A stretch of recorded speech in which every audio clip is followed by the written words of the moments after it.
yas'aluna an-nasa ilhafa wa ma tunfiqu min khairin fa innallaha bihi alim. Berinfaklah kepada orang-orang fakir yang terikat oleh jihad di jalan Allah. Nah, ini kayak teman-teman kita di Palestina sekarang, mereka tidak dapat berusaha di muka bumi. Mereka lagi dijajah, lagi diserang. Orang-orang yang tidak tahu menyangka mereka adalah orang-orang kaya karena memelihara diri dari meminta-minta. Kamu kenal mereka dengan sifat atau melihat sifat-sifat mereka. Dan mereka tidak meminta kepada orang-orang secara mendesak. Dan apa saja harta yang baik yang kamu nafkahkan jalan Allah, maka sungguhnya Allah Maha mengetahui.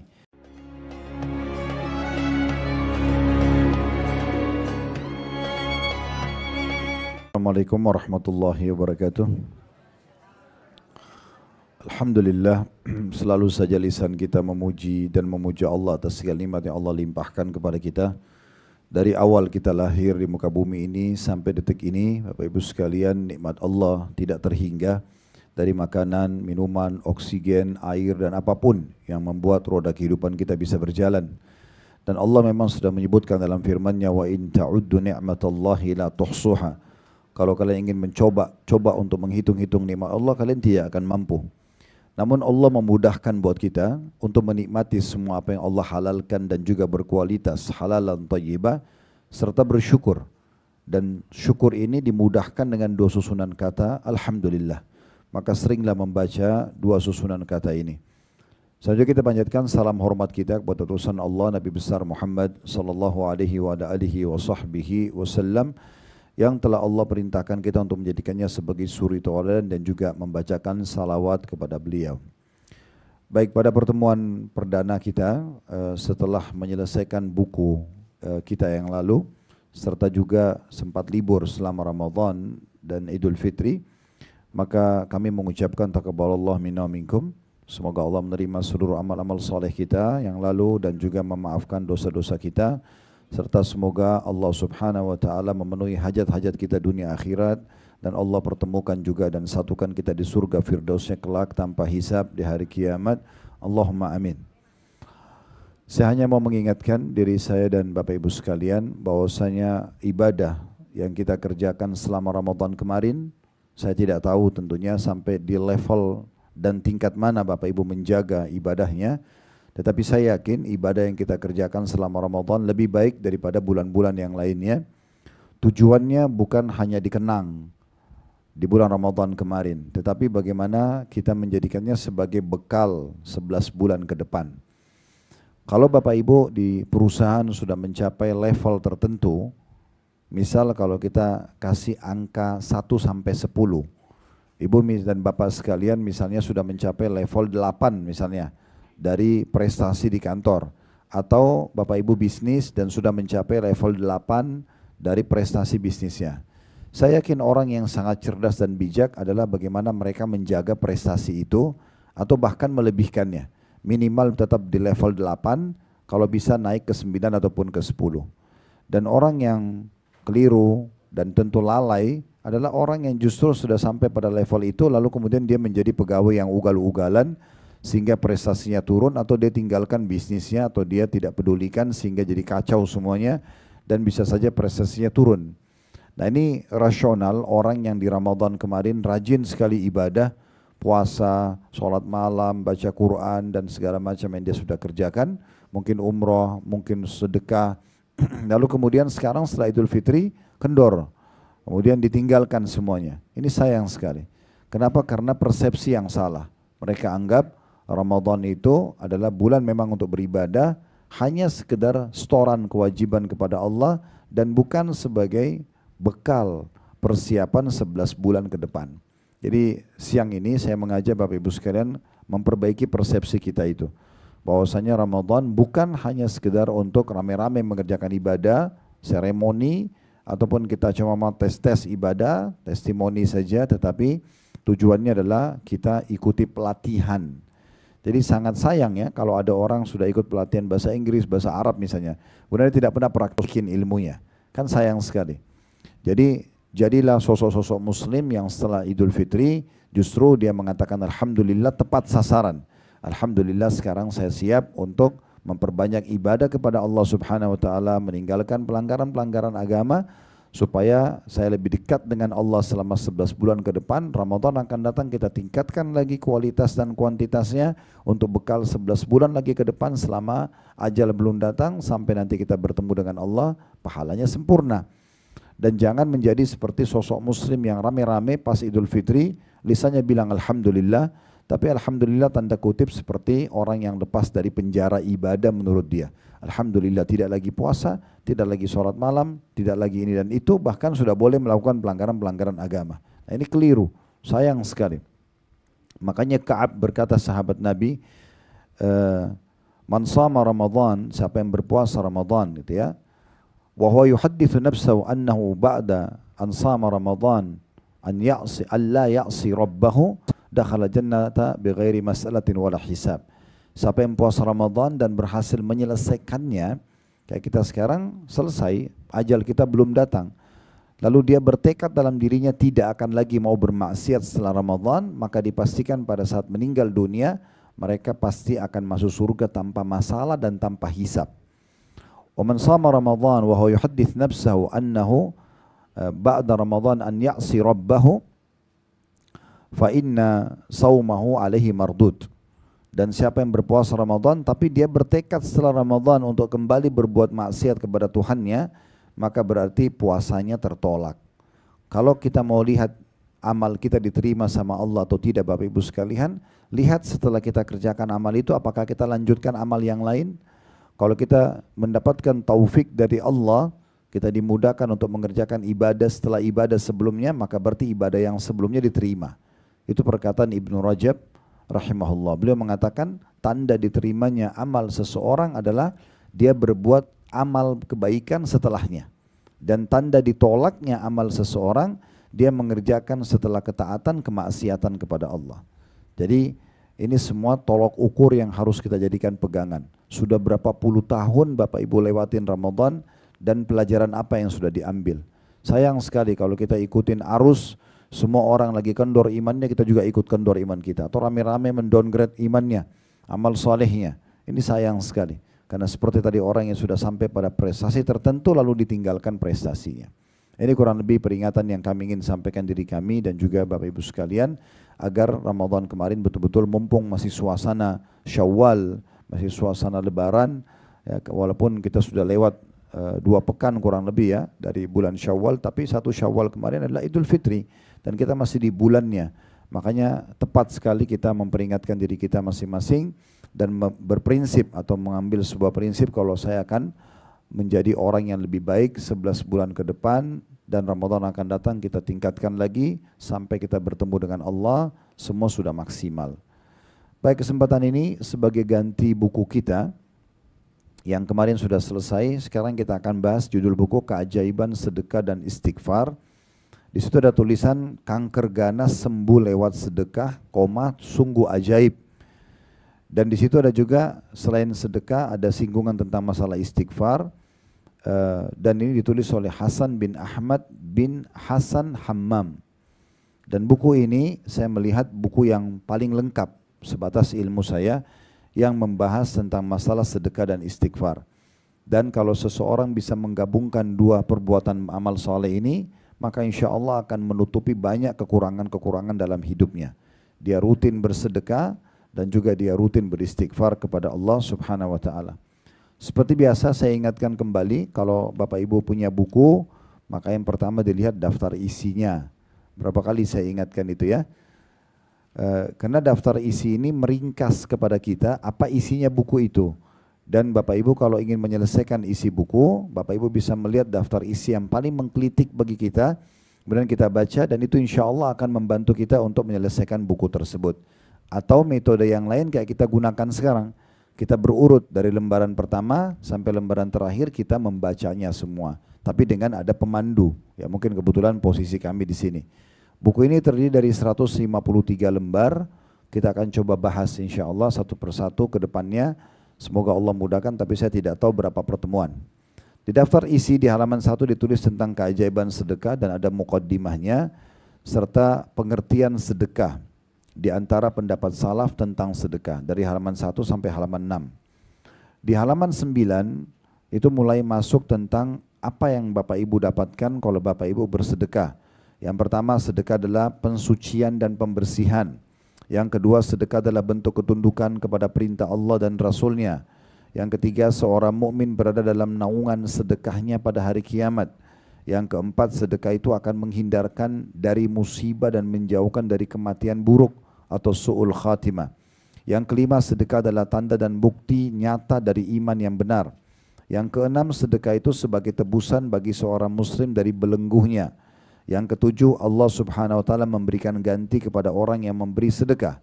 Yang kedelapan, pahala sedekah tidaklah terputus dan dari pemberinya setelah kematian. Yang kedelapan, pahala sedekah tidaklah terputus dari pemberinya setelah kematian. Yang kesembilan, sedekah itu menghapus dosa-dosa atau kesalahan. Kemudian ada itu sampai halaman 23. Dari halaman 24 ini contoh-contoh tentang orang-orang atau praktisi daripada sedekah itu sendiri. Petunjuk Nabi tentang sedekah sallallahu alaihi wasallam, beberapa contoh riwayat tentang para pemberi sedekah dan infak. Ada kedermawanan Nabi Muhammad sallallahu alaihi wasallam dalam bersedekah di halaman 27. Kemudian ada infak Abu Bakar As-Siddiq halaman 32, ada infak Utsman bin Affan 34, infak Ibnu Umar 36, infak Ummul Mukminin Aisyah radhiyallahu anhum ajma'in 38, infak Ummul Mukminin Zainab binti Jahash 40, infak Abu Dahda halaman 41 dan infak Abu Talha halaman 43. Ini semua nanti isinya kisah-kisah. Kemudian ada halaman 46 berobat dengan sedekah. Ya, artinya banyak penyakit dan permasalahan bisa selesai dengan sedekah, nanti akan kita bahas di babnya insyaAllah. Kemudian kisah-kisah nyata tentang berobat dengan sedekah. Dari mulai halaman 49 sampai 65. Mengobati luka nanah dengan sedekah, sedekah penyebab sembuhnya seorang ibu. Tentu titik-titik berarti ada tambahan lanjutan kisah, nanti kita bahas insyaAllah. Allah menyembuhkannya dari kanker dan sebabnya adalah sedekah. Selamat dari kejadian tragis karena sedekah. Para dokter berkata harapan sudah tidak ada tanda kutip, sedangkan sedekah berkata tanda kutip harapan kesembuhan masih ada. Kemudian batu ginjal yang bisa sembuh dan sedekah. Kemudian sebuah rumah yang tidak pernah dimasuki dokter atau penyakit karena sering sedekah. Dan yang terakhir, sedekah dan istighfar adalah obat bagi kemandulan, bisa punya keturunan gitu ya. Setelah sampai halaman 65-nya kita pindah dari halaman 69, itu bahasan berbeda yaitu masalah istighfar. Berisi dari halaman 73 muqaddimahnya, kemudian pengertian istighfar, hakikat istighfar itu sendiri dan sebab-sebabnya, istighfar, sifat istimewa orang-orang mukmin, perkataan salaf tentang istighfar, lafaz-lafaz istighfar, kemudian sejenak bersama penghulu istighfar. Lalu ada kondisi dan waktu-waktu dianjurkan istighfar setelah sholat atau setelah menyelesaikan ibadah, istighfar di akhir malam, pada penutupan majlis, memohon ampunan bagi orang-orang yang meninggal. Kemudian ada istighfarnya malaikat, ada istighfar para nabi-nabi, ada istighfar Nabi Muhammad SAW, lalu ada manifestasi dan buah istighfar. Kemudian istighfar adalah penunaian titah Allah, istighfar termasuk sebab rezeki, istighfar adalah sebab masuk surga, istighfar adalah sebab dihapuskannya dosa, istighfar mencegah hukuman dan azab sebelum keduanya terjadi, istighfar adalah sebab diangkatnya derajat seseorang setelah meninggal, istighfar adalah sebab disucikan hati, istighfar adalah sebab memperoleh anak, istighfar adalah sebab menikmati kesehatan dan kekuatan. Terakhir, kabar gembira bagi para wanita diisi dengan kisah-kisah istighfar. Al-Hasan Basri dan istighfarnya, sedekah dan istighfar penyembuh kemandulan, istighfar dan keberkahan rezeki, emosi dan amarah istri reda karena istighfar, siapa yang lebih benar perkataannya daripada Allah, kemudian tukang roti dan istighfar, serta istighfar dan gempa. Nah, semua ini nanti akan menjadi bahasan kita ke depannya Bapak Ibu sekalian. Baik, kita akan coba masuk langsung di halaman 5 ya, di masalah pengertian sedekah itu sendiri. Saya akan bacakan kata penulis. Sedekah menurut bahasa atau etimologi adalah sebuah kata benda yang dipakai untuk suatu hal yang disedekahkan atau dikeluarkan. Kata tersebut diambil dari unsur huruf shad, dal dan qaf, dan dari unsur as-sidq diambilnya kata sedekah karena sedekah itu menunjukkan kepada kebenaran penghambaan kepada Allah. Al-Jurjani berkata, seorang penulis kamus, sedekah adalah sebuah pemberian yang diharapkan ganjarannya dari Allah Subhanahu wa taala. Sementara Ar-Raghib Al-Asfahani berkata, ini juga seorang penulis buku, sedekah adalah harta yang dikeluarkan oleh manusia dengan maksud ibadah seperti zakat, akan tetapi sedekah itu pada dasarnya disyariatkan untuk perkara yang disunnahkan, sedangkan zakat adalah untuk perkara yang diwajibkan. Ini semua masih definisi ya, penjelasan masalah sedekah. Imam Nawawi berkata rahimahullah, disebut sebagai sedekah adalah karena ia merupakan sebuah bukti atas kepercayaan pelakunya. Karena sidqu, keimanannya, baik lahir maupun batin, maka sedekah itu adalah keyakinan dan kebenaran iman. Kalau kita simpulkan lembaran pertama di halaman 5 ini, maksudnya orang yang sedekah itu kalau ikhlas karena Allah disebabkan karena keimanannya. Dalam arti kata, orang kalau belum memahami sedekah sebagai sebuah keimanan dan pendekatan diri kepada Allah, dia akan perhitungan. Dia tidak akan mengeluarkan di jalan Allah karena masih ragu. Nanti kalau saya keluarkan ini berkurang nggak harta saya? Nanti saya akan dibalas nggak sih sama Allah? Ada pahalanya nggak? Apa faedahnya buat saya kalau saya bantu orang ini misalnya? Sehingga dia masih memilih-milih orang yang dia bantu. Nah semua itu muncul karena dia tidak faham kalau sedekah itu ibadah. Mau siapapun yang terima tidak penting bagi saya. Yang penting saya bersedekah. Mau orang yang sama atau orang yang berbeda tidak penting buat saya. Karena targetnya sedekah. Nah itu kalau orang dengan keimanan. Tapi kalau orang bukan karena keimanan, dia akan marah melihat orang yang sama muncul hari esok. Atau dia bertemu dengan orang yang sama. Dia bisa mengatakan, kan kamu sudah saya bantu. Seakan-akan yang butuh adalah orang yang mengemis tersebut. Padahal sebenarnya ada persepsi yang perlu kita perbaikin Bapak Ibu sekalian. Dalam sedekah yang butuh kita, bukan penerima. Bagaimana memahami ini? Kalau Bapak Ibu bantu seseorang yang susah 1 juta rupiah misalnya. Dia datang ke Bapak Ibu, tolong anak saya sakit, bantu saya. Kita bantulah 1 juta rupiah. Betul dia pakai untuk kesembuhan anaknya, tapi habis, selesai. Cuma kita sebagai pemilik sedekah, itu memiliki nilai 1 juta dari apa yang kita kasih ke dia yang akan dibawa di timbangan amal hari kiamat. Nilainya tetap ada, tapi fisiknya sudah habis dipakai oleh orang tersebut. Dan luar biasanya nilai yang akan dibawa ke timbangan amal memang harus melalui orang ini. Harus melalui sedekah, melalui orang-orang. Berarti yang butuh kita sebenarnya bukan dia.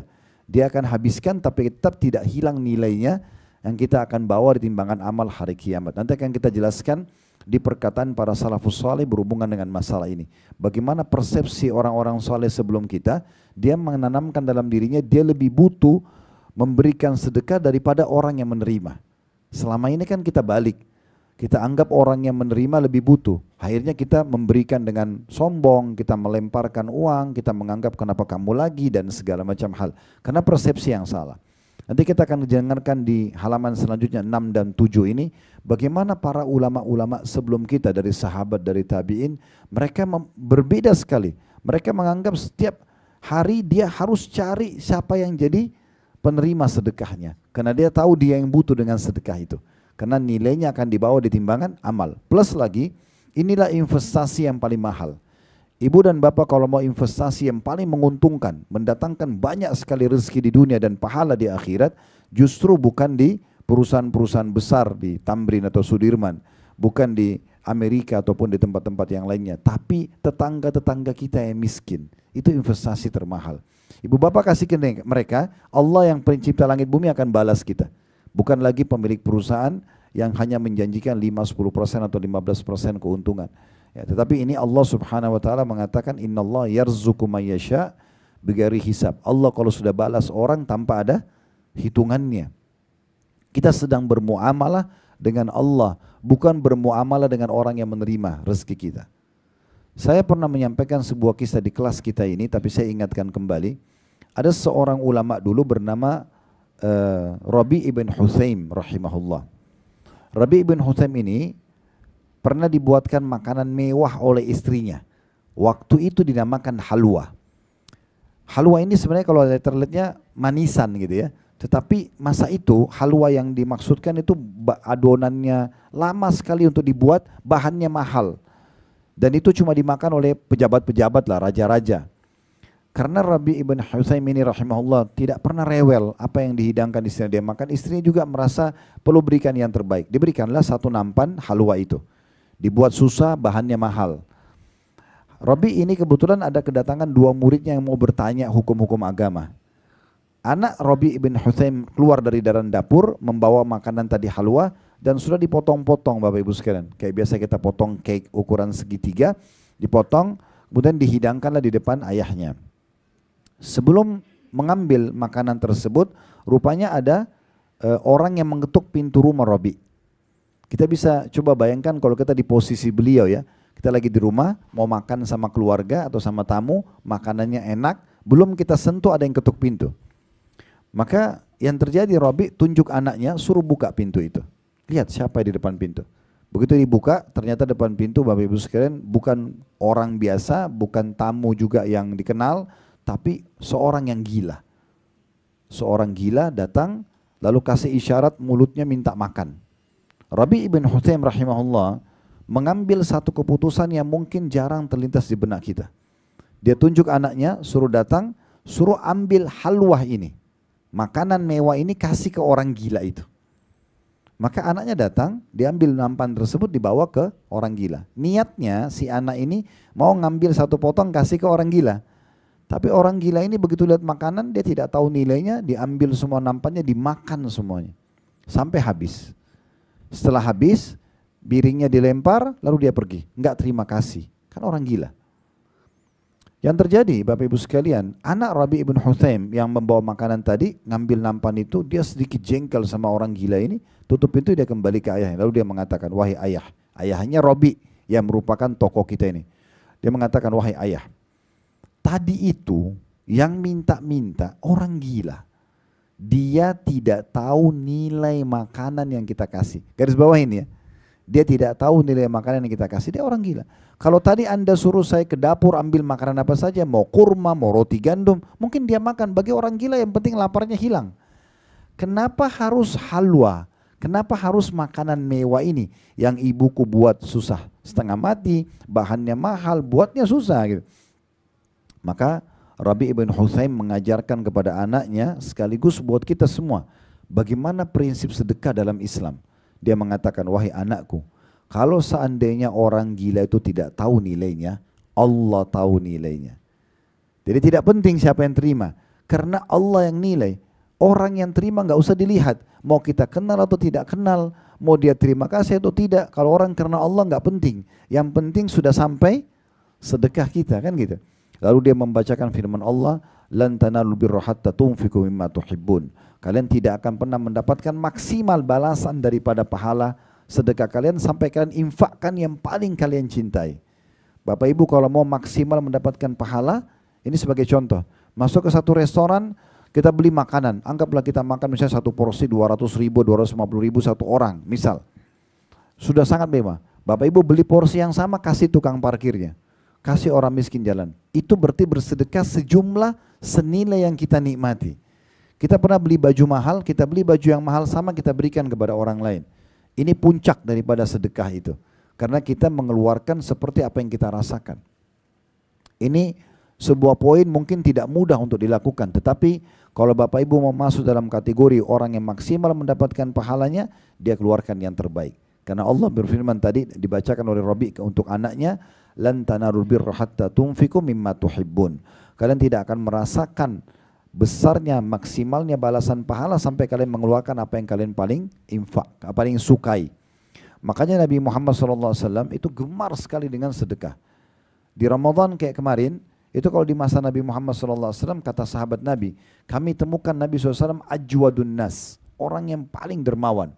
Wa kana ajwad ma yakun fi Ramadan, dan lebih dermawan lagi di bulan Ramadan. Bahkan Nabi dalam bersedekah lebih cepat daripada angin yang berhembus. Puncak daripada Bapak Ibu dermawan, ya sedekah tidak menolak siapapun yang minta. Ini berat memang. Tapi ini akan bisa kita lalui kalau kita sudah fahami adalah ibadah dan justru puncaknya nggak pernah nolak orang yang minta. Orang yang sama atau bukan orang yang sama. Kecuali memang dalam satu keadaan kita tahu orang ini akan melakukan kemaksiatan. Misal uang itu akan dipakai judi, akan dipakai zina. Tapi kalau tidak, maka nggak usah gerutu, kasih saja. Nggak usah lihat siapa yang terima, tapi yang penting kita sudah berhasil sedekah di hari itu. Bayangkan Bapak Ibu sekalian, kalau sedekah yang kita keluarkan atau ibadah yang kita kerjakan adalah ibadah terakhir kita. Dari mana kita tahu itu adalah terakhir setelah itu kita meninggal? Maka kita tutup dengan kebaikan, husnul khatimah. Apalagi nanti Bapak Ibu akan kaget membaca, mendengarkan dari buku kita ini bagaimana kelebihan dan keutamaan orang yang sedekah. Banyaknya penyakit sembuh, banyaknya permasalahan yang selesai, itu justru dengan sedekah. Sampai Ibnu Abbas radhiyallahu anhu, sahabat Nabi, mengatakan, saya kalau menemukan ada hajat saya kepada Allah belum diterima, maka saya sengaja keluar mencari orang miskin untuk bersedekah. Jadi mereka yang keluar mencari, bukan lagi mereka menunggu orang yang datang minta. Kalau Bapak Ibu persepsinya masih, ya siapa yang minta saya kasih. Beda sekali dengan orang yang dia yang cari dan merasa butuh kepada sedekah tersebut. Kalau Bapak Ibu tinggal di satu komplek yang mewah, keluar langsung masuk tol, langsung turun di kantor atau di mall, kemudian kapan mau sedekahnya ini? Betul memang ada cara-cara lain ya. Seperti misalnya kita transfer ke yayasan misal, contoh. Atau mungkin kita kasih tukang parkir, oke lah. Tetapi untuk mendapatkan peluang tetangga-tetangga yang susah di sebelah, atau orang yang dorong gerobak di pinggir jalan, ataupun jual bakso atau mie ayam atau gorengan, itu kapan kita bisa memberikan kepada mereka, kan gitu. Jadi kitanya harus memahami kalau kita membutuhkan itu, Bapak Ibu sekalian. Makanya dalam satu riwayat yang sahih disebutkan, Nabi SAW pernah diantarkan kepada beliau kurma yang baru dipanen berkeranjang-keranjang, banyak sekali. Dan beliau belum menyentuh satu butir pun. Sementara kurma itu sangat ranum, matangnya pas gitu. Maka pada saat itu ada Nabi SAW baru terima, diberikan oleh sahabat Nabi sebagai hadiah. Kemudian ada orang datang minta. Nabi SAW sedekah, langsung kasih karena sudah hak Nabi.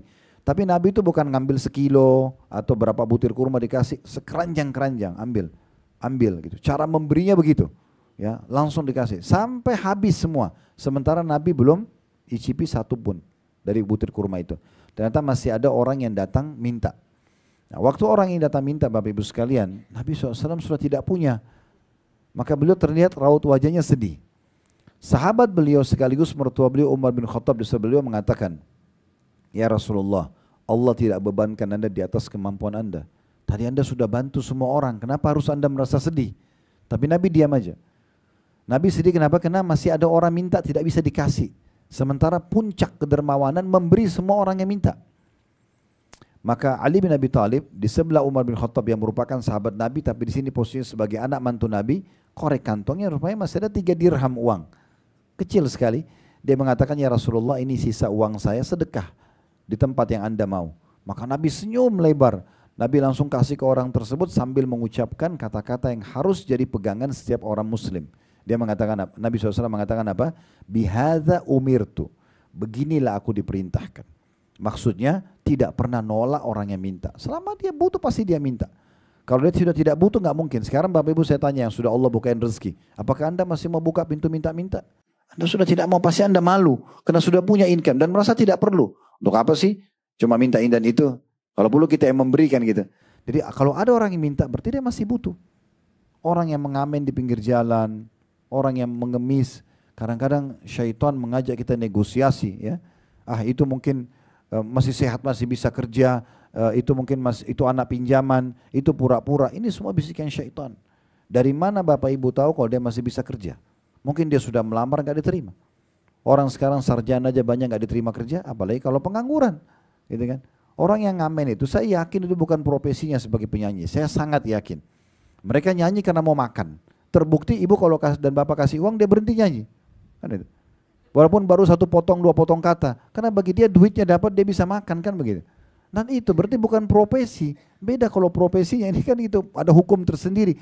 Tapi kalau orang yang butuh makan, ibu bapak masih lihat ada orang kelihatan susah pakaiannya di pinggir jalan, kalau beli gorengan atau beli apa, nggak usah nawar lagi itu. Udah 1.000 rupiah masih 2.000 masih ditawar, kan ini agak unik. Kalau perlu kasih uang lebih. Nah itu semua ciri-ciri kedermawanan. Dan perlu digarisbawahi ya, agama Islam agama dermawan. Islam sangat memerangi sifat pelit, lawan daripada dermawan. Bahkan dimasukkan dalam kategori dosa besar. Kategori dosa besar. Imam Az-Zahabi rahimahullah masukkan dalam dosa besar beliau itu adalah pelit. Dalam sebuah riwayat Bukhari, pernah ada Bapak Ibu sekalian, satu suku Arab di Madinah, kepala sukunya meninggal, lalu diganti dengan kepala suku yang baru. Ada beberapa anggota sukunya datang ke masjid Nabi dan Nabi SAW tanya, siapa pimpinan kalian sekarang? Mereka sebut nama, si Fulan. Lalu Nabi tanya, bagaimana orang itu? Mereka bilang orangnya tampan, orangnya bersih, orangnya berwibawa, ya, orangnya kaya, tapi sayangnya pelit. Ini kata anggota sukunya. Lalu kata Nabi SAW apa? Penyakit jiwa apa yang lebih buruk daripada pelit? Kalau orang sudah perhitungan untuk dirinya dan orang lain, Bapak Ibu sekalian, orang ini tidak akan bahagia hidup. Dan dia akan penuh dengan kecurigaan. Karena takut barangnya hilang, makanannya hilang. Bahkan yang berbahaya, pelit sama orang-orang terdekatnya. Sama anaknya, sama suaminya, sama istrinya. Misalnya ibu pulang rumah bawa makanan kesukaan. Begitu ketemu anak, ingat ya, ini makanannya ibu. Ya. Jangan disentuh. Wah, ini luar biasa. Padahal yang sedang diajak ngomong darah dagingnya sendiri. Kadang-kadang marah karena makanan kesukaan di kulkas disentuh sama anak. Walaupun cuma dicuil sedikit, marah. Ini kan agak unik. Ini kenapa sifat bakhilnya? Harusnya dia kasih, dia beli. Dia beli lebih. Ini buat kamu nak ya, ini buat ibu, ini buat ayah. Oke, atau kita makan sama-sama ya. Atau mungkin dia biarkan pembantunya, maaf asisten rumah tangga, sudah menyihidangkan buah, tapi nggak dikasih. Paling nanti bekas-bekas. Akhirnya membuat mereka mencuri makanan dari kulkas, diam-diam ambil makanan kalau majikan sudah tidur, dan seterusnya. Kenapa kita nggak kasih yang terbaik? Sementara apa kata Nabi SAW? Siapapun di antara kalian yang sudah dihidangkan oleh pembantunya, begitu kata Nabi ya, dihidangkan pembantunya, maka kalau bukan dia panggil duduk makan bersama, maka dia sisipkan untuknya, karena dia sudah melihat makanan itu. Dia juga pengen, kan gitu. Kasih orang jangan yang bekas. Saya biasa kalau pulang rumah beli buah-buahan, Bapak Ibu sekalian, ini bukan membanggakan diri, bukan cuma berbagi pengalaman. Saya bilang, saya didik istri saya sama anak, itu kita beli apapun itu, pisahkan langsung kasih duluan dulu. Yang bantu kita di rumah, kasih mereka lihat sendiri masih dalam boxnya, kita buka, kita berikan mereka dahulu, baru sisanya buat kami. Maka itu membuat mereka lebih betah kerja sama kami, mereka merasa dimanusiakan dan seterusnya. Dibandingkan orang yang harus tunggu habis bekas, kemudian dikasih kepada mereka. Mereka juga manusia. Kalau mereka baik ekonominya kayak kita, kira-kira mau jadi asisten rumah tangga? Gak bakal mau, kan gitu. Berarti kan keadaan yang membuat mereka seperti itu. Kita muliakan mereka bagian daripada syariat Allah Subhanahu wa ta'ala. Jadi hati-hati sekali Bapak Ibu sekalian ya. Dan ada kalau lihat dalam surah Muhammad itu juga disebutkan ayat Al-Quran tentang ancaman orang-orang yang pelit ya. Dan cukup banyak hadis-hadis Nabi SAW berbicara masalah itu. Maka buku ini akan memberikan kita banyak sekali ide-ide dan membuka wacana kita dan memperbaiki persepsi kita selama ini yang keliru. Jadi Islam adalah agama dermawan. Puncak daripada kedermawanan itu adalah orang tidak menolak siapapun yang meminta, dia berusaha memberikan apa yang dia mampu dan juga dia tidak perhitungan apa yang dia keluarkan. Karena Nabi SAW mengatakan kepada Asma binti Abi Bakar radhiyallahu anha, la tuqi fayukillahu alaiki, jangan kau perhitungan di jalan Allah, maka Allah juga akan perhitungan denganmu. Ah, orang ini 20.000 saja, orang ini 50.000 saja. Dia perhitungan, maka Allah juga akan perhitungan dengannya. Tapi orang kalau sudah ya dia royal sama orang, maka pastikan Allah juga akan royal dengan dia. Pernah saya sampaikan sebuah prinsip dasar, kalau Bapak Ibu ingin orang lain loyal dengan kita, kita harus royal dengan dia. Royalitas mendatangkan loyalitas. Umum, suami istri mau saling cinta, memang orang harus saling memberi. Kalau suami istri aja saling pelit, bagaimana caranya bisa nggak langgeng rumah tangganya? Kan gitu. Atau teman sama teman, atasan sama bawahan, pemimpin sama masyarakat, memang harus royal, maka akan memunculkan loyalitas. Ya, orang akan peduli dan perhatian dengan kita. Tidak ada orang teman-teman tidak suka kalau diberi. Oleh karena itu orang yang memberi, kata Nabi SAW, tangan di atas lebih boleh daripada tangan di bawah. Jadi kita selalu memberi. Baik, sekarang kita coba dengar di halaman 6 dan halaman 7. Ini perkataan ulama-ulama salaf tentang kedermawanan dan sedekah. Pertama dari Umar bin Khattab radhiyallahu anhu di halaman 6. Beliau berkata, sungguhnya amal itu saling berbangga-bangga diri. Lalu sedekah berkata kepada amal-amal lain, saya adalah yang paling baik di antara kalian. Maksudnya di sini adalah Umar bin Khattab ingin menyampaikan pesan amal yang paling baik sedekah.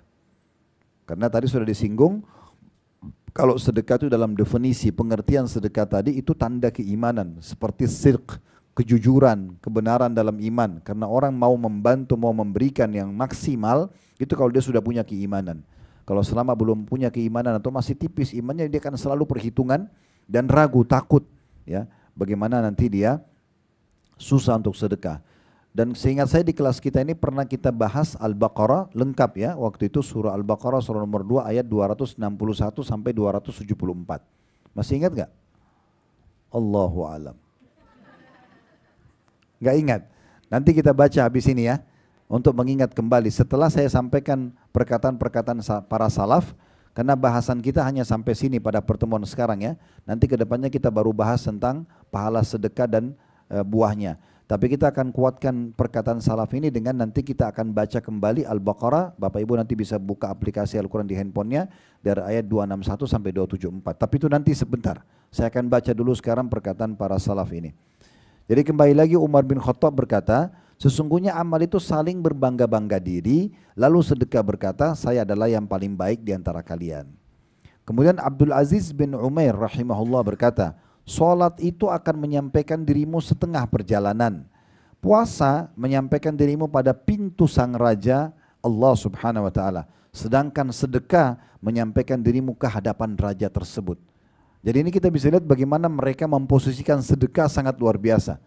Umar mengatakan justru kalau amal-amal itu saling berbangga, sedekah yang paling pantas untuk berbangga nomor satu. Abdul Aziz mengatakan salat menyampaikan kau setengah perjalanan kepada Allah. Puasa sampai ke pintu sang raja, sedekah menghadapkan kamu di depan raja, depan Allah subhanahu wa ta'ala. Ibnu Abil Ja'ad rahimahullah, seorang yang lain juga saleh berkata, sesungguhnya sedekah itu benar-benar menghilangkan 70 pintu keburukan. Kalau Bapak Ibu sedekah dengan ikhlas, apapun itu, makanan, minuman atau yang lainnya, itu bisa menyelamatkan kita dari 70 pintu masalah. Yahya bin Mu'adz rahimahullah berkata, tidaklah saya mengetahui suatu biji yang mengimbangi gunung dunia kecuali sedekah. Maksudnya tidak ada amal yang langsung dijanjikan dengan sedikit tapi pahalanya bergunung-gunung seperti sedekah. Sedikit dikeluarin pahalanya gunung-gunung, balasannya begitu. Ini semua masih perkataan para salaf ya. Nanti pertemuan akan datang insya Allah kita akan bahas secara khusus apa yang Bapak Ibu dapatkan kalau sedekah. Poin demi poin nanti insya Allah. Asy-Sya'bi rahimahullah berkata, ini yang prinsip dasar tadi yang sempat saya singgung ya. Beliau mengatakan barang siapa yang tidak memperlihatkan bahwa dirinya lebih butuh kepada ganjaran sedekah daripada seorang fakir yang butuh kepada sedekah, maka dia telah membatalkan sedekahnya dan telah memukul wajahnya sendiri dengan sedekah itu. Jadi menurut Asy-Sya'bi rahimahullah, kalau ada orang dia tidak menunjukkan dia lebih butuh dengan pahala sedekah sehingga dia selalu haus dan ketagihan untuk mau ke sedekah ya. Daripada orang fakir yang butuh, maka dia seperti menghancurkan dan menghilangkan pahala sedekah itu sendiri. Karena orang kalau tidak anggap dia butuh dengan pahala sedekah, Bapak Ibu kasih makanan, kasih pakaian, kasih uang, kasih apalah, bukan karena Bapak Ibu merasa butuh dengan pahalanya, maka Bapak Ibu nanti akan merasa sombong dengan orang penerima, merasa lebih berhak daripada itu. Setiap lewat, itu tuh baju yang dipakai dari saya loh, itu masjid saya yang wakafin loh. Selalu dibilang, karena bagi dia tidak butuh dengan pahalanya, dia butuh pujian orang. Tapi kalau orang targetnya pahala, maka dia tidak akan pernah mau sebut. Udah tidak ada yang tahu nggak masalah, tapi Allah sudah tahu. Kan begitu. Nah ini perkataan yang luar biasa. Lebih dalam lagi Bapak Ibu sekalian, perhatikan di halaman 7. Al-Laits ibn Sa'ad rahimahullah berkata, ini tolong digarisbawahi baik-baik. Dia mengatakan, barang siapa yang telah mengambil dariku satu sedekah atau hadiah.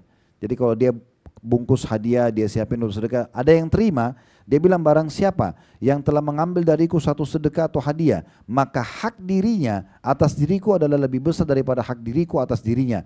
Karena dia telah menerima apa yang telah aku korbankan kepada Allah. Maksudnya apa? Kalau saya siapin sedekah, saya keluar, saya cari ada orang yang mau nerima, maka dia lebih berhak untuk saya hormati daripada dia menghormati saya.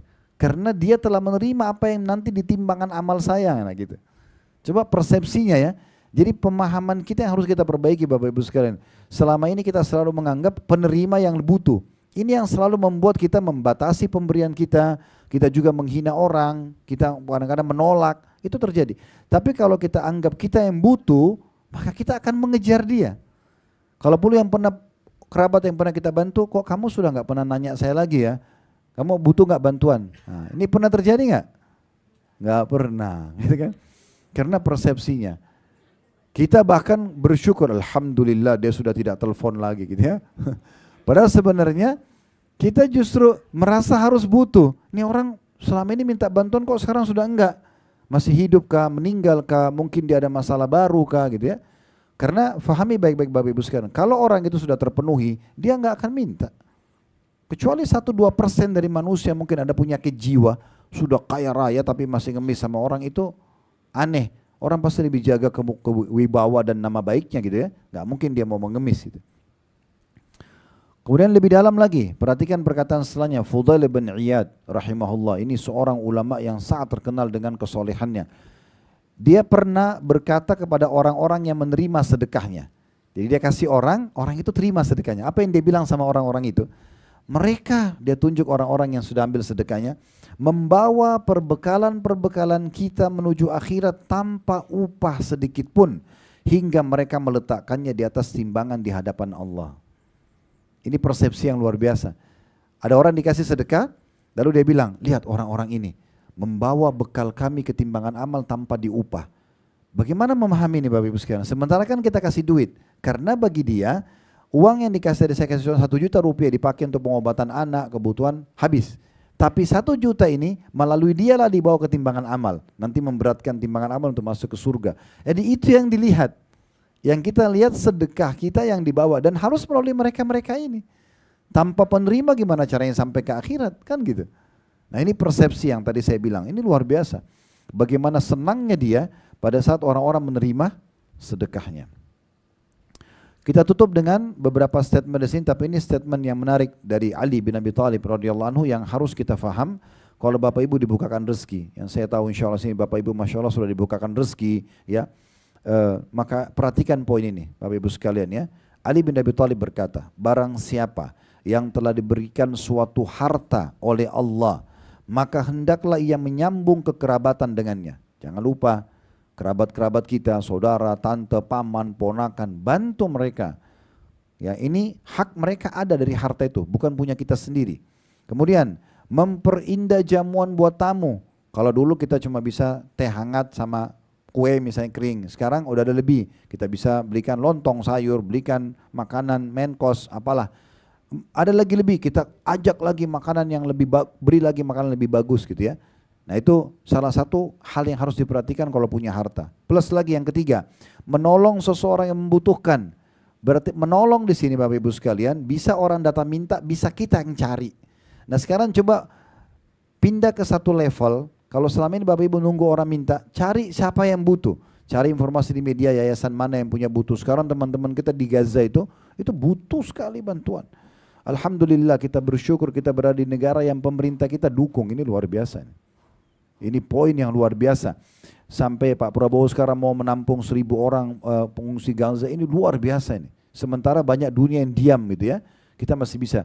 Jadi kita warga Indonesia bisa jihad dengan harta. Kita nggak bisa dengan fisik, karena fisik itu harus izin pemerintah untuk ke sana. Dan tidak mungkin. Tapi Allah bilang tentang jihad, berjihad dengan harta dan jiwa. Kita bisa dengan harta kita, nyumbang. Kita lagi nonton apa di media, biasanya muncul tuh, yayasan apa, sumbang gitu kan. Beri kepada mereka, bantu. Ini penting sekali. Kami kadang-kadang kalau berangkat juga umroh, saya coba telepon teman-teman di Palestina. Ada kebetulan Dr. Amjad, beliau mengajar di Masjid Aqsa. Biasanya kami kalau buat umroh plus Aqsa sebelum ada kejadian Gaza, kami biasa ketemu. Dan beliau punya hotel juga dekat Masjid Aqsa. Punya yayasan sosial resmi. Saya telepon, bisa nggak ketemu di Mekah? Ketemu, saya ajak semua jemaah ini yayasan langsung nih, resmi. Dan mereka betul-betul terjun di Gaza, ngantar makanan langsung dan segala macam. Ini perlu kita lakukan, apalagi pemerintah mendukung. Basnas pun sudah membuka untuk bantuan dan ini semua ini termasuk ya, membantu orang yang membutuhkan. Kalau mereka sih orang Palestina sekarang ini luar biasa. Kalau saya melihat sudah wajib untuk setiap muslim membantu. Bukan pilihan lagi karena memang mereka butuh. Mereka kelaparan, mereka sakit, mereka lagi dijajah. Bukan hanya dijajah, lagi dibunuh. Setiap hari tidak ada keamanan bagi mereka. Berita terakhir itu yang saya dapat dari teman-teman di sana, itu tentara Israel sekarang kalau sudah ada yang kumpul aja, yang kumpul untuk menerima makanan itu dibom. Sehingga makin tidak bisa menerima makanan pun tidak bisa sama sekali. Ini berarti tinggal tunggu mati, udah kelaparan, tidak ada keamanan, diserang dan seterusnya. Kemudian membebaskan tawanan. Nah ini kalau ada tawanan-tawanan muslim kita bisa tebus dengan harta kita. Ibnu Samil, orang terputus jalan. Kayak orang datang dari Surabaya ke Jakarta, misalnya dia pakai kereta terus dirampok di jalan misalnya ya. Kemudian dia mau pulang Surabaya nggak ada biayanya. Nah, ini salah satu contohnya gitu. Kemudian orang-orang fakir miskin. Kalau fakir itu Bu dan Bapak sekalian, orang yang tidak tahu orang yang tidak tahu mau makan apa hari ini apalagi besok. Orang yang susah sekali. Kalau orang miskin itu punya income tapi tidak cukup. Itu semua masuk dalam kategori yang perlu dibantu. Para mujahidin, ya teman-teman kita di Palestina juga masuk dalamnya. Dan dia bersabar. Nah itu tadi yang orang-orang yang harus kita libatkan dalam harta kita ya. Kerabat kita dan seterusnya. Kemudian sisi yang lainnya, dan dia kata Ali bersabar atas musibah yang menimpa hartanya. Itu normal, kalau kita sudah punya harta ada orang utang gak bayar. Tidak ada orang utang semua dibayar itu. Ujiannya ada. Tapi siapa yang sebutkan keutamaan dan saya ingatkan kembali. Kata Nabi SAW, siapa yang memberikan utang orang lain atau tenggang waktu atau memaafkannya, maka dia akan dapat naungan Allah di hari kiamat di mahsyar. Tidak ada naungan kecuali naungan Allah. Jadi orang lagi kepanasan di mahsyar, justru dia dapat naungan di saat itu. Dan juga kata Nabi SAW, siapa yang mengutangkan orang lain atau memberikan tenggang waktu, ya, maka dia akan mendapatkan pahala sedekah seperti sejumlah uang yang dia sedekahkan itu sampai jatuh tempo. Misalnya kita pinjamkan orang uang 1 Januari atau kita sekarang lah di April misalnya. 1 April nanti 1 Mei bayar ya. Dia utang sebulan. Dari 1 April kita seperti misalnya 10 juta kita pinjamin. Seperti kita sedekah 10 juta tiap hari. 1, 2, 3, 5, 4 April sampai akhir April. Itu berarti misalnya anggaplah 30 hari. Berarti sama dengan kita investasi 10 juta dapatnya 300 juta pahalanya karena tiap hari seperti sedekah 10 juta. Kalau lewat masa yang disepakati tenggang waktu, Bapak Ibu kasih lagi tenggang waktu, silakan saya belum bisa bayar waktu kita tagih. Oke, saya kasih lagi sampai 1 Juni ya. Di bulan Mei-nya sama sedekah double setiap hari, sama dengan 20 juta tiap hari. Jadi orang yang mengutangkan orang itu sebenarnya orang yang sedang bersedekah, tapi mungkin dia tidak bisa sedekah sebesar itu kecuali dengan utang. Karena kita seperti sedekah setiap hari sejumlah itu. Nah itu bersabar atas ujian. Mungkin Bapak Ibu pernah investasi gagal usahanya, itu ujian dalam harta. Ya, mungkin hilang, jatuh, kececer. Ya, mungkin rusak benda yang pernah kita beli. Semua itu ujiannya, ada ujian dalam harta tersebut. Kata Ali, kalau dia sudah tahu ada hak orang lain di harta itu, dia juga bersabar atas ujian, maka dengan perkara-perkara itu dia akan memperoleh kemuliaan dunia dan juga akhirat. Ini mungkin statement terakhir dari salah satu salaf kita yang disebutkan namanya. Tapi nanti akan ada tambahan dengan statement yang tidak disebut nama. Abi Hatim berkata, bakhil itu, pelit, perhitungan adalah sebuah pohon di neraka, sedang ranting-rantingnya ada di dunia. Maka barang siapa yang bergelantungan pada salah satu dari ranting-rantingnya itu, niscaya ia akan menjerumuskannya ke dalam neraka. Jadi bakhil itu pohon di neraka, rantingnya di dunia. Orang yang pegang rantingnya dibawa ke neraka. Kemudian dikatakan sebagaimana kedermawanan itu adalah sebuah pohon di surga, di mana ranting-rantingnya berada di dunia. Dan barang siapa yang bergelantungan pada salah satu ranting-rantingnya itu, niscaya ia akan membawanya ke surga. Dan surga itu tempatnya orang-orang dermawan. Nah, gitu ya.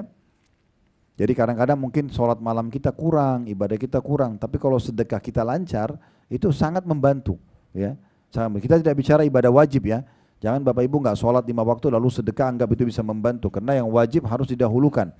Tapi amal-amal yang lain bisa sangat terbantukan dengan sedekah. Sebagai penutup di bahasan kita kesempatan ini, yaitu perkataan penulis mengatakan apabila salah seorang dari orang-orang soleh didatangi oleh orang fakir, seraya meminta sedekah kepada mereka, maka orang soleh itu berkata, selamat datang wahai orang yang hadir untuk membawakan perbekalan kami kepada Rob kami.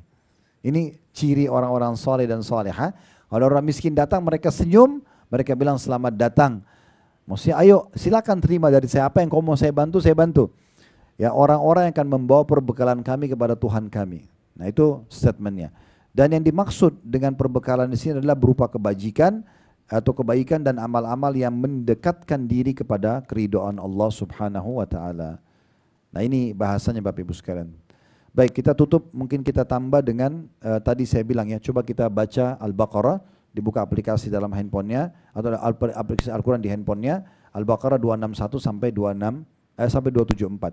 261 sampai 274, Bu. Sudah? Saya baca ya 261-nya ya. Mathalul ladzina yunfikuna amwalahum fi sabilillah kamathali habbatin ambatat sab'a sanabila fi kulli sumbulatin mi'atu habba wallahu yudha'ifu liman yasha wallahu wasi'un alim. Perumpamaan nafkah yang dikeluarkan oleh orang-orang yang menafkahkan hartanya di jalan Allah adalah serupa dengan sebutir benih. Jadi Bapak Ibu nyumbang apapun di jalan Allah seperti sebutir benih yang menumbuhkan 7 bulir. Dan di setiap bulir-bulir ada 100 biji. Jadi satu sedekah, makanan kah, pakaian kah, uang kah, itu seperti satu benih. Dari benih itu ada 7 bulir, setiap bulir ada 100 biji. Itu kan berarti ratusan kali lipat balasannya. Allah melipat gandakan ganjaran bagi siapa yang Dia kehendaki, dan Allah maha luas karuniahnya dan maha mengetahui. Maksudnya Allah yang suruh kalian untuk sedekah, Allah yang maha kaya. Untuk apa ragu? Ayat 262-nya. Alladzina yunfikuna amwalahum fisabilillahi tsumma la yutbi'una ma anfaqu mannan wala adan lahum ajrun inda rabbihim wala khaufun 'alaihim wala hum yahzanun. Orang-orang yang menafkahkan harta di jalan Allah, kemudian mereka tidak mengiringi apa yang dinafkahkannya itu dengan menyebut-nyebut pemberiannya. Kamu kan sudah saya bantu, kamu kan begini dan begitu. Syaratnya agar terima maksimal pahala jangan sebut-sebut. Udah selesai, udah bantu orang antara ibu dan bapak sama Allah. Gak perlu sebut-sebut. Plus lagi, dan tidak menyakiti perasaan si penerima. Ini firman Allah ini. Jadi tidak boleh, kamu sudah saya bantu berapa kali nggak tahu diri ya, dan segala macam lah. Bahasa-bahasa seperti ini tidak layak, tidak pantas gitu ya. Orang-orang yang tidak menyebut-nyebut pemberiannya, tidak menyakiti penerima, hati perasaan si penerima, mereka memperoleh pahala di sisi Tuhan mereka. Tidak ada kekhawatiran terhadap mereka dan tidak pula mereka bersedih hati. Tapi syaratnya tidak boleh sebut-sebut dan tidak boleh juga nyakiti penerima. 263-nya, qaulun ma'ruf wa magfiratun khairum min shadaqatin yatba'uha adza wallahu ghaniyyun halim. Perkataan yang baik dan pemberian maaf lebih baik daripada sedekah yang diiringi dengan sesuatu yang menyakitkan perasaan si penerima. Allah maha kaya lagi maha penyantun. Kalau kita benar-benar nggak ada, maaf ya saya belum bisa bantu hari ini gitu. Kamu nggak tahu diri, saya aja butuh kok. Gitu. Ini kan jadi masalah ini ya. Jadi Allah mengatakan perkataan santun, tidak bisa bantu bilang baik-baik, belum bisa dan segala macam. Itu lebih baik, apalagi dengan pemberian dengan marah atau dengan emosi, dengan melempar dan seterusnya. 264-nya, ya ayyuhalladzina amanu la tubtilu shadaqatikum bil manni wal adza kalladzi yunfiqu malahu riya'an nasi wa la yu'minu billahi wal yawmil akhir. فَمَثَلُ كَمَثَلِ صَفْوَانٍ عَلَيْهِ تُرَابٌ فَأَصَابَهُ وَابِلٌ فَتَرَكَهُ صَلْدًا لَا يَقْدِرُونَ عَلَى شَيْءٍ مِّمَّا كَسَبُوا وَاللَّهُ لَا يَهْدِي الْقَوْمَ الْكَافِرِينَ. Hai orang-orang beriman, jangan kamu menghilangkan pahala sedekahmu dengan menyebut-nyebutnya dan menyakiti perasaan si penerima. Lihat berapa kali Allah ulangi ini. Seperti orang yang menafkahkan hartanya karena riya, hanya mau dipuji orang, riya kepada manusia, dan dia tidak beriman kepada Allah dan hari kemudian. Maka perumpamaan orang itu seperti batu licin yang di atasnya ada tanah. Ibu dan bapak bayangkan batu licin ditaruh tanah di atasnya, kemudian batu itu ditimpa hujan yang lebat. Maka menjadilah bersih batu tersebut tanpa tanah.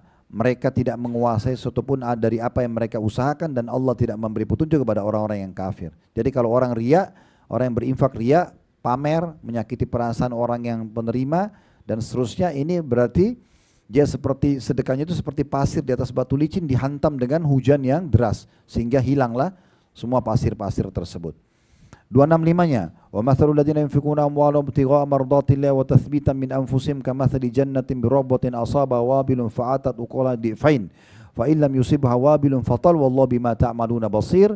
Dan perumpamaan orang-orang yang membelanjakan hartanya karena mencari keridhaan Allah dan untuk keteguhan jiwa mereka seperti sebuah kebun yang terletak di daratan tinggi yang disiram oleh hujan lebat. Maka kebun itu menghasilkan buahnya 2 kali lipat.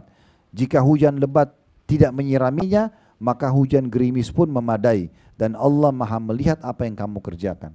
Dari ayat ini juga kita ambil pelajaran, kalau tanah daratan tinggi, itu hujan gerimisnya sudah cukup menghasilkan panen yang bagus. Kalau hujan lebat, maka bisa 2 kali lipat hasil panennya. Nah ini perumpamaan orang-orang yang membelanjakan hartanya di jalan Allah ya.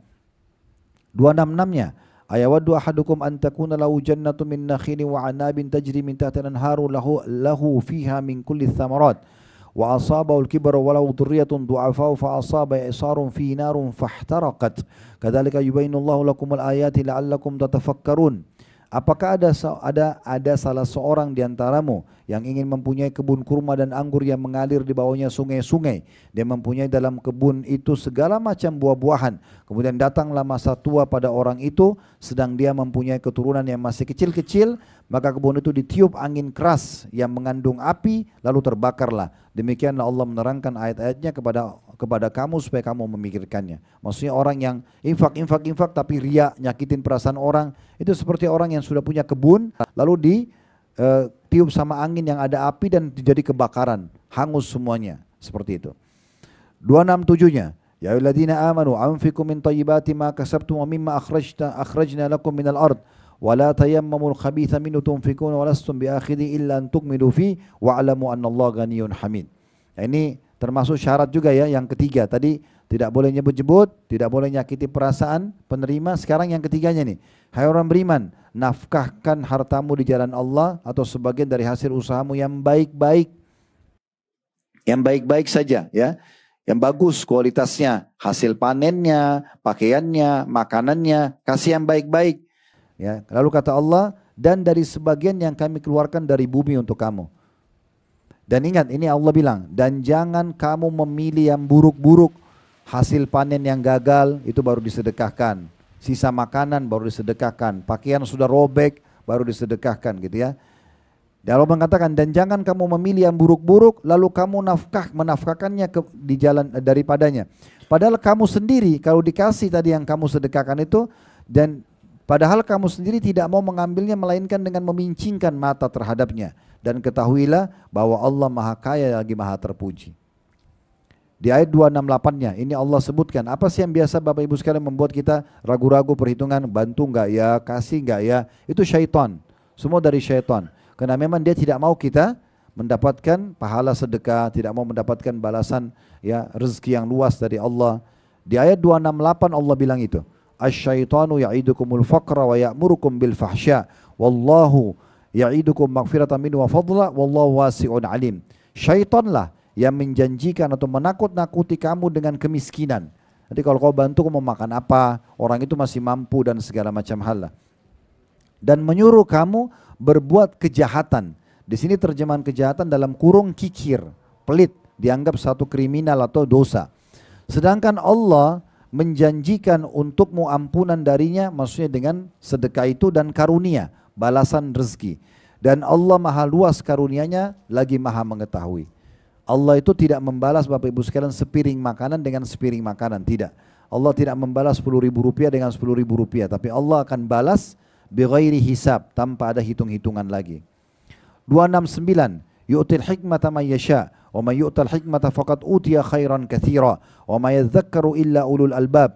Allah menganugerahkan al-hikmah atau kepahaman yang dalam terhadap Al-Quran dan Sunnah.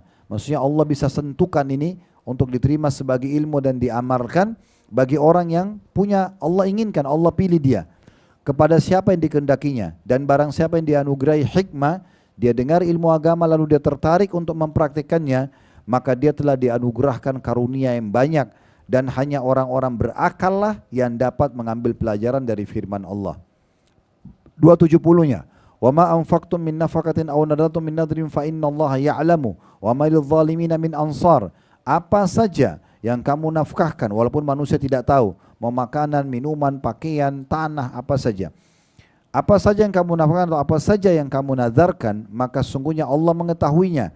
Orang-orang yang berbuat zalim, maksudnya tidak mau mempraktikkan ini, tidak mau bersedekah, tidak ada seorang penolong pun baginya. 271-nya, in tubdus sadaqati fa ni'immahi wa in tukhfuha tu'tuha al-fuqara fa huwa khairun lakum wa yukaffiru ankum min sayyi'atikum wallahu bima ta'maluna khabir. Jika kamu menampakkan sedekahmu, kayak misalnya ada kotak amal di masjid, di pinggir jalan orang miskin, kita nampakkan, kasih kepada orang, kata Allah, itu baik saja, itu baik sekali kata Allah. Dan jika kamu menyembunyikannya, bila tidak ada yang tahu lalu kita rahasiakan, maka itu jauh lebih baik. Dan Allah akan menghapuskan dengan sedekah itu sebagian kesalahan-kesalahanmu dan Allah mengetahui apa yang kamu kerjakan. 272-nya, laisa 'alaika hudahum walakinnallaha yahdi man yasha wa ma tunfiqu min khairin fali anfusikum wa ma tunfiquna illa ibtigha'a wajhillah wa ma tunfiqu min khairin yuwaffa ilaikum wa antum la tudlamun. Bukanlah kewajibanmu menjadikan mereka mendapat petunjuk, hai Muhammad. Maksudnya kalau sudah dengar ayat ini tapi tidak mau juga praktekin, itu bukan di tangan seorang penyampai. Apakah Nabi Muhammad SAW atau para ulama atau dai-dai kecil kayak kami cuma menyampaikan ke bapak ibu misalnya, maka itu bukan kewajiban kami, ya. Cukup menyampaikan saja. Akan tapi Allah lah yang memberi petunjuk, taufik kepada siapa yang dikehendaki. Kalau ada yang tergerak hatinya mau kerjakan, mau terima, berarti Allah kasih petunjuk pada dia. Dan apa saja harta yang baik yang kamu nafkahkan di jalan Allah, maka pahalanya itu untuk kamu sendiri. Dan janganlah kamu membelanjakan sesuatu melainkan karena mencari keridhaan Allah. Dan apa saja harta yang baik yang kamu nafkahkan, niscaya kamu akan diberi pahalanya dengan cukup, sedang kamu sedikit pun tidak dianiaya. Ayat 273-nya. Ini sampai 274 ya. Ayat 273. Dan ini ayat-ayat yang terpanjang dalam Al-Quran bahas tentang sedekah. 261 Al-Baqarah sampai 274. 273-nya, lil fuqara'il ladzina uhsiru fi sabilillahi la yastati'una darban fil ardi yahsabuhumul jahilu aghniya minat ta'affufi ta'rifuhum bisimahum la yas'aluna an-nasa ilhafa wa ma tunfiqu min khairin fa innallaha bihi alim. Berinfaklah kepada orang-orang fakir yang terikat oleh jihad di jalan Allah. Nah, ini kayak teman-teman kita di Palestina sekarang, mereka tidak dapat berusaha di muka bumi. Mereka lagi dijajah, lagi diserang. Orang-orang yang tidak tahu menyangka mereka adalah orang-orang kaya karena memelihara diri dari meminta-minta. Kamu kenal mereka dengan sifat atau melihat sifat-sifat mereka. Dan mereka tidak meminta kepada orang-orang secara mendesak. Dan apa saja harta yang baik yang kamu nafkahkan jalan Allah, maka sungguhnya Allah maha mengetahui. Di ayat 273 ini Allah menyinggung kita begini Bapak Ibu sekalian. Jangan karena kita lihat tetangga itu tidak pernah minta, keluarga itu tidak pernah minta. Tapi sebenarnya kita lihat dari bajunya, dari rumahnya, memang dia susah. Maka Allah bilang, jangan tunggu orang itu minta. Justru orang-orang seperti ini yang paling pantas untuk dibantu. Karena mereka tidak membuka pintu mengemis. Mereka tidak desak-desak orang. Justru orang seperti ini mulia jiwanya kita beri kepada mereka. Allah bilang kalian bisa lihat dari ciri-ciri mereka. Dari kulit badannya, dari pakaiannya, dari tempat tinggalnya, jalan kaki, transport. Itu bisa dilihat. Maka cukup jadi tolak ukur untuk kita bantu. 274-nya ayat terakhir tentang sedekah ini. Alladzina yunfikuna amwalahum bil-laili wan-nahari sirran wa 'alaniyatan falahum ajrun 'inda rabbihim wa la khaufun 'alaihim wa la hum yahzanun. Orang-orang yang sibuk menafkahkan hartanya di malam dan siang hari secara tersembunyi dan terang-terangan, maka mereka mendapat pahala di sisi Tuhan mereka, tidak ada kekhawatiran, maksudnya dari balasan pahalanya, dan juga tidak pula mereka bersedih hati. Maksudnya mereka akan diselamatkan dari segala macam ancaman yang bisa datang bagi mereka di kuburan ataupun di akhirat nanti. Jadi ini ayat-ayat yang saya bilang tadi terpanjang membahas tentang masalah sedekah. Kalau ada benar dari Allah silakan diambil dan diamalkan. Kalau ada salah dari saya mohon dimaafkan dan saya beristighfar kepada Allah Subhanahu wa taala. Subhanakallahumma bihamdika asyhadu an la ilaha illa anta astaghfiruka wa atubu ilaik. Wa sallallahu ala nabiyyina wa habibina Muhammadin wa alihi washabihi wasallam. Wa akhir da'wana alhamdulillahi rabbil alamin. Wassalamu alaikum warahmatullahi